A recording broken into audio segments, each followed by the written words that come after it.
Bonjour à tous, j'espère que vous allez bien, ça fait extrêmement plaisir de vous retrouver aujourd'hui. Avant de commencer cette petite ration, j'ai envie de vous dire bon ramadan à tous. On arrive sur le premier jour du ramadan 2025. Vous connaissez la chaîne? N'oubliez pas un petit like, un petit commentaire, ça fait toujours plaisir. Et si t'es pas abonné, abonne-toi, c'est totalement gratuit. Sur ce les amis, avant de commencer cette petite réaction, j'ai envie de remercier tous les tipeurs, ça fait extrêmement plaisir. Le premier jour du mois, on a 61 € pour 10 tipeurs. Merci à vous, je suis obligé de vous remercier. C'est le minimum que je peux faire. Alors je remercie Seycook, je remercie Farida Azouk, je remercie Rico, je remercie Néo, je remercie Yann, je remercie Charlie, je remercie Framboise, je remercie Pascal, je remercie Franklin Gill et bien sûr je remercie Philippe. Merci à vous 10, ça fait extrêmement plaisir. Pour tous ceux qui veulent participer à soutenir la chaîne, le Tipeee se trouve dans la description de la vidéo. Merci à tous.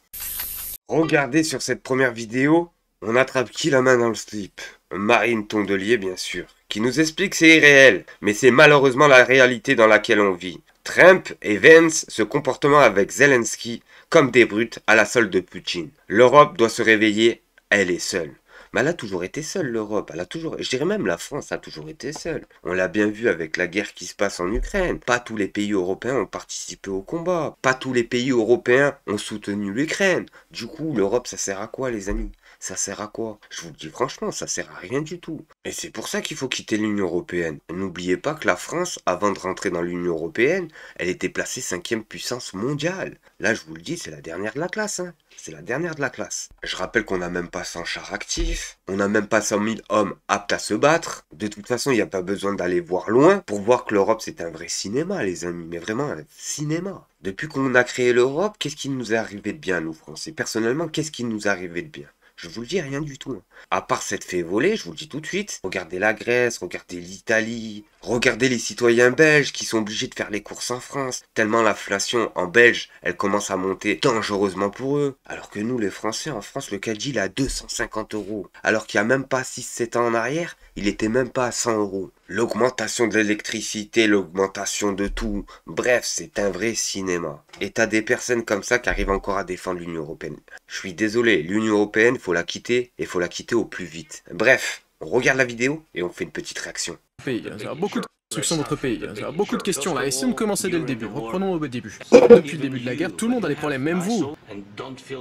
Mais vous avez un océan qui vous protège. Mais ne vous sentez pas autant en sécurité là-dedans. Ça, vous n'en savez rien. Vous n'en savez rien. Que Dieu vous en garde. Ne nous dites pas ce que nous... Mais, oh, putain, le pauvre Zelensky. Oh, le pauvre Zelensky. Oh, il me fait peine. Regardez-le, il est perdu. Il est perdu. Moi, personnellement, j'en veux pas aux Ukrainiens, ils n'ont rien fait. Le problème, c'est qu'on a amadoué Zelensky pour devenir président, en lui promettant la lune, en lui promettant que s'il tenait tête à la grande Russie, sa vie, elle allait se transformer, je vous le dis tout de suite. Et que maintenant que l'armée russe est en train de gagner, parce qu'on le voit bien hein, sur tous les fronts, du coup, les Américains, ils font marche en arrière, ce qui est logique.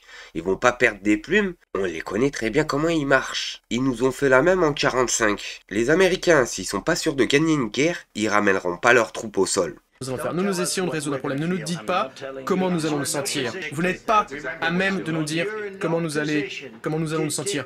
Vous n'êtes pas à même de dicter ce que nous ressentirons. Nous nous sentirons très bien. Nous nous sentirons très bien. Nous nous sentirons très fort. Pour l'heure, vous n'êtes pas vraiment en position de faire cela. Vous êtes dans une position très délicate.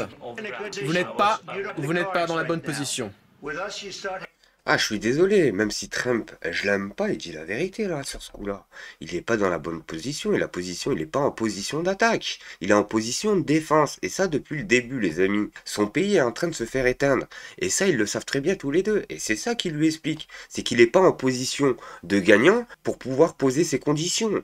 Vous n'avez pas les atouts pour vous comporter ainsi. Là, vous êtes en train de jouer la vie de milliers de personnes. Là, vous êtes en train de risquer la 3e guerre mondiale. Vous risquez la 3e guerre mondiale. Ce que vous faites est extrêmement irrespectueux envers notre pays, ce pays. Beaucoup plus irrespectueux que... Est-ce que vous avez réfléchi un petit peu à l'objectif de toute cette réunion? Est-ce que vous avez dit une seule fois merci? Vous êtes rendu En Pennsylvanie, en octobre, vous avez fait campagne pour l'opposition, essayez de faire preuve de gratitude pour les États-Unis. Le président essaie de sauver votre pays, s'il vous plaît. Vous voyez que si vous parlez à tue-tête sur la guerre, non, il ne parle pas à tue-tête. Votre pays est vraiment dans une situation problématique. Oui, je le sais, votre pays a des gros problèmes. Vous n'êtes pas en train de gagner cette guerre. Vous aurez une sacrée bonne chance de vous en sortir grâce à nous. Oui, oui, monsieur le président. Depuis le début de la guerre, nous avons été seuls. Mais je vous remercie. Ah, c'est quand même honteux de dire ça, je suis désolé, ils n'ont pas été seuls. Il y a plus de 54 pays dans le monde qui ont soutenu l'Ukraine, en fournissant des armes, en fournissant des hommes, en fournissant beaucoup d'argent. Et maintenant, il vient expliquer aux Américains qu'ils ont été seuls depuis le début. Et c'est pour ça que j'ai du mal avec ce personnage-là. C'est qu'il n'a pas de gratitude, il n'a aucune gratitude. Nous, personnellement, en France, on a passé des milliards pour cette guerre. Des milliards. Elle est où la gratitude ? Il n'y a pas de gratitude. Nous vous avons donné 350 milliards de dollars. Nous vous avons donné de l'équipement, du matériel militaire. Si vous n'aviez pas eu notre matériel militaire, si vous n'aviez pas eu notre équipement militaire, cette guerre aurait été terminée en 2 semaines, en 3 jours. C'est ce que j'ai entendu de la bouche de Poutine. Ça sera très difficile. Ça va être difficile de faire affaire comme ça. Merci. Pouvez-vous dire merci? Sauf qu'il y a des accords. Donc, essayons de régler ces désaccords plutôt que de se battre devant les médias américains alors que vous avez tort. Vous savez que vous avez tort. Je pense qu'il est bon pour le peuple américain de voir ce qui est en train de se passer. Vous devez être reconnaissant. Il y a des gens qui sont en train de mourir. Vous avez de moins en moins de soldats. Vous serez bientôt à court de soldats. Et là, vous nous dites que vous ne voulez pas de... Vous nous dites, je ne veux pas de cessez-le-feu. Écoutez, si vous pouvez obtenir un cessez-le-feu dès maintenant, moi je vous dis, prenez-le. Et les balles arrêteront de fuser. Je veux arrêter la guerre. Je vous le dis. Moi, je veux un cessez-le-feu. Parce que vous pouvez obtenir un cessez-le-feu plus rapidement qu'un accord. Ce n'est pas avec moi que vous avez signé un accord. C'était avec un type qui s'appelait Biden qui n'était pas intelligent. Non, excusez-moi, c'était avec Obama. Moi, je vous ai donné les Javelins pour détruire tous ces tanks.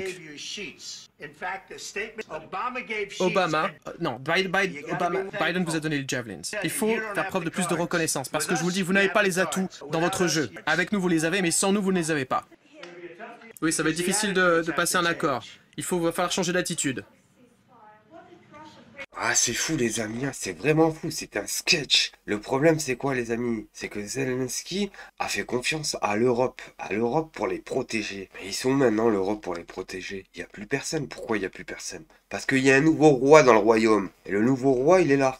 Il est placé sur la chaise là, devant vous, avec son vieux paillasson sur sa tête. Et lui, il est carrément opposé à la politique qui règne en Amérique depuis une décennie. Et ça, Zelensky, il n'a pas compris, mais il a vraiment pas compris. Parce que depuis le temps, quand il arrivait en Amérique, ça lui glissait le tapis rouge, ça lui passait des milliards, de l'argent, etc.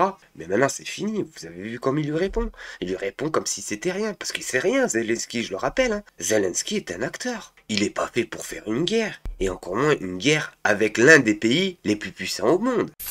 Et là, les amis, après ça, il y a quoi? Ah, les médias français qui crient au complot. Oui, bien sûr, on a Jacques Attali, oui, le corrompu de service, celui-là, qui nous explique que Trump agit comme s'il était un agent russe. C'est sérieux, ça? Tout ça parce qu'il va arrêter cette guerre, ça justifierait que c'est un agent russe? Alors aujourd'hui, on peut dire que tout se passe comme si M. Trump était un... Je dis pas qu'il est un agent russe, je n'en sais rien, mais tout se passe comme si il agit dans l'intérêt de la Russie. Et il faut en prendre acte. Pour nous, Européens, tout se passe comme si. Voilà. Justement, Jacques Attali, est-ce que nous sommes les dindons de la farce dans ce dialogue qui se reprend dans cette... C'est une bonne nouvelle pour l'Europe, parce que je suis de ceux qui, depuis très longtemps, crient à la menace, souvent dans le désert, en disant « nous sommes seuls, si nous sommes attaqués un jour par qui que ce soit, personne ne nous défendra ». C'est vrai, M. Obama. M. Obama, non plus, ne se prêtait pas à défendre l'Europe. Moi, je comprends pas un truc. Normalement, t'as un pays, t'es président, t'es chef de guerre. Ton premier objectif, mais c'est de protéger ta nation, on est bien d'accord. Du coup, si t'es pas bête, tu investis sur de l'armement français, tu investis sur de l'industrie française, etc., etc.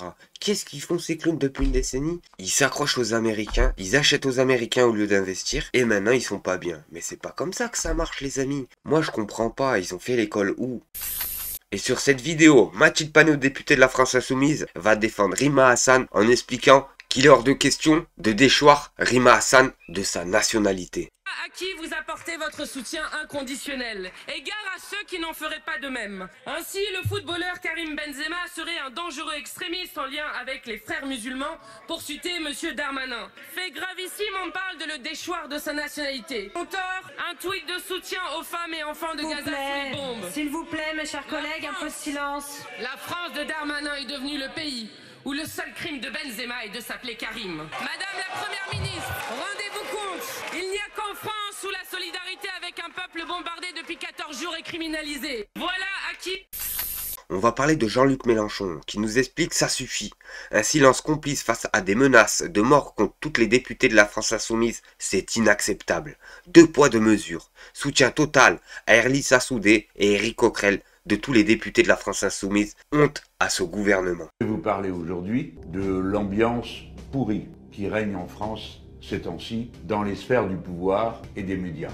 L'ambiance pourrie, c'est quand le ministre de l'Intérieur, M. Bruno Retailleau, s'en prend à des parlementaires insoumis pour les accuser d'antisémitisme, qui est ces sortes de refrain qui maintenant vient à tout bout de champ. Bien sûr, il pense que les Français n'ont pas compris de quoi il s'agit. Mais tout le monde a compris dans ce pays. Il n'y a que M. Retailleau et les principaux médias de ce pays pour croire que ceux qui ont compris ce qui se passe vraiment ne sont pas indignés de l'instrumentalisation de la lutte contre l'antisémitisme. Car voyez-vous, même la rapporteure des droits de l'homme à l'ONU dénonce dans un rapport cette instrumentalisation de l'antisémitisme par les milieux gouvernementaux et à leur suite leur perroquet médiatique. Et cette propagande ne peut donc plus convaincre personne, sinon des milliers de gens qui se disent qu'au bout du compte, les insoumis sont bien courageux de tenir tête comme ils le font, et beaucoup de ceux qui m'écoutent à cet instant le pensent au plus profond d'eux-mêmes. Et bien souvent, ils nous manifestent leur sympathie et nous leur en sommes très reconnaissants. Là où cela devient grave, c'est quand en multipliant, en harcelant les insoumis, sans arrêt, sans trêve, sans pause, à toute occasion, sur n'importe quoi, pour revenir à l'antisémitisme, on ne donne pas en quelque sorte aux fous l'adresse et le nom des personnes qu'ils auraient à persécuter. Savez-vous que Marie Messmer, après Ercilia Soudé, est injuriée quotidiennement sur tous les réseaux sociaux et prise à partie? Savez-vous que plusieurs d'entre nous ont dû changer de numéro de téléphone parce que nous étions harcelés nuit et jour? Nous nous sentons en danger. Et nous n'avons pas droit à la protection à laquelle ont droit les autres. Pourquoi? Quels crimes ont été commis par les insoumis qui leur vaillent d'être traités de cette manière? Moi je trouve ça gravissime que des députés de la France Insoumise ne se fassent pas protéger par la police française. Je trouve ça gravissime, alors qu'on a des vieux pecnos, des journalistes corrompus jusqu'à la moelle. Dès qu'ils ont un message sur leur Twitter, boum, on leur met 2 flics pour les protéger 24 heures sur 24. C'est gravissime les amis. Et là on a Clémence Guettet qui va envoyer un tweet en expliquant pourquoi veulent-ils la faire taire en parlant de Rima Hassan. Pourquoi veulent-ils attribuer coûte que coûte des propos qui ne sont pas les siens? Par malhonnêteté ou par ignorance? Le droit n'est pas à géométrie variable. Bien, j'ai fait des études de droit, j'ai fait du droit international et organisation internationale, et j'ai entamé 2 petites années de thèse sur la question du droit applicable dans les camps de réfugiés. Donc aujourd'hui je suis rapporteure à la Cour nationale du droit d'asile, donc c'est la juridiction qui va statuer sur les recours formulés contre les décisions de l'OFPRA. L'OFPRA qui est l'Office français de protection des réfugiés et des apatrides, qui est l'administration en France qui va statuer sur les demandes d'asile qui vont être déposées sur notre territoire. Et en parallèle, je préside l'Observatoire des camps de réfugiés qui a vu le jour il y a 2 ans et demi et qui participe à sensibiliser, étudier et enquêter sur les camps de réfugiés à travers le monde. Je dirais qu'on a effectivement tendance à entendre qu'on migre pour profiter soit d'un autre pays, d'une autre société, de ses richesses ou de ce qu'elle a à offrir, et on a tendance à oublier qu'on vient aussi pour contribuer. Donc moi ça a été véritablement, je m'inscris vraiment en tout cas dans cette dynamique. J'ai le sentiment, et j'en suis fière, de contribuer à pas mal de choses en France. Peut-être aussi l'occasion de rappeler que le niveau d'éducation donc des réfugiés, sur les dernières études qui ont été faites avec les dernières vagues migratoires donc, en France, ont bien démontré que ce sont des personnes qui ont un niveau d'éducation qui est parfois supérieur aux nationaux. En réalité, c'est des personnes qui ont des talents, des savoir-faire, qui ont juste besoin d'être mises à profit de ce nouveau collectif. Je vais pas être très originale, la femme qui m'a le plus aidée, c'est ma mère. Donc à travers son parcours de migration justement, tout ce qu'elle a dû endurer, enfin tous les obstacles auxquels elle a fait face, que ça soit avant le départ et après son arrivée en France, ça a été une source inépuisable voilà, d'inspiration et d'énergie et de courage pour tout ce que j'ai entrepris après. Mesdames et messieurs, ceci n'est pas un sketch. Voici comment marche la diplomatie française. Bref, j'étais tranquillement à mon bureau en train de téléphoner quand on est entré. Monsieur le ministre, notre avion pour Johannesburg va partir. Regardez, il m'a regardé, j'ai regardé, il m'a regardé, et j'ai dit. Je te rappelle. Vous avez de la chance de aller retrouver le soleil, vous. Alors voici, j'ai marché jusqu'à l'avion, dans des couloirs, sur des tapis, et comme j'avais pas terminé à mon bureau, j'ai continué mon appel. En arrivant là-bas, final call. Je devais encore raccrocher pour monter dans l'avion. Alors, j'ai envoyé des messages. Une voix dans l'avion a dit. Merci au poste, armement des toboggans, vérification de la porte opposée. Et on a décollé. J'ai 12 heures de vol, alors j'ai lu mon dossier. C'est un gros dossier, un très gros dossier. Et pour être en forme, en arrivant, j'ai dormi. La porte s'est ouverte, je me suis rappelé de la phrase en partant. Vous avez de la chance de aller retrouver le soleil, vous. Mais je crois que c'était une fake news. J'ai retrouvé mes homologues européens et on s'est coordonnés pour être unis en séance plénière. Mais avant de parler de la séance plénière, je dois vous parler de bilatéral. Le bilat, comme disent les diplomates, ça veut dire que j'ai parlé à un ministre, puis à un autre ministre, puis à un autre ministre. Pour accueillir autant de monde, il faut un grand lieu. Et donc il faut marcher, faire des allers-retours, seul, à deux, à plusieurs. À un moment, on était en retard, alors on a opté pour un autre. J'ai pu m'installer à l'heure en plénière. J'ai écouté tout le monde parler. C'était un peu long, mais intéressant. Chaque pays et chaque organisation internationale expose sa vision de la situation. À un moment, ça a été mon tour de parler. Ce que j'ai dit, je l'ai répété à la presse également, et j'ai dit non, la fragmentation du monde ne se fait pas le long de lignes géographiques. Non, elle ne se fait pas entre le nord et le sud, mais entre ceux qui veulent agir pour affronter les défis, respecter les règles et le droit international, et les autres. Et en réaffirmant ce principe, je rappelle que c'est la boussole de la France, la boussole du multilatéralisme. Non comme un luxe ou un idéal, mais comme une nécessité pratique, pour faire primer le droit sur la force, pour rassembler le nord et le sud, et pour protéger nos concitoyens contre des menaces qui dépassent les frontières. Bon les amis, c'était tout pour aujourd'hui. Merci de m'avoir suivi. Au prochain épisode. Merci à tous.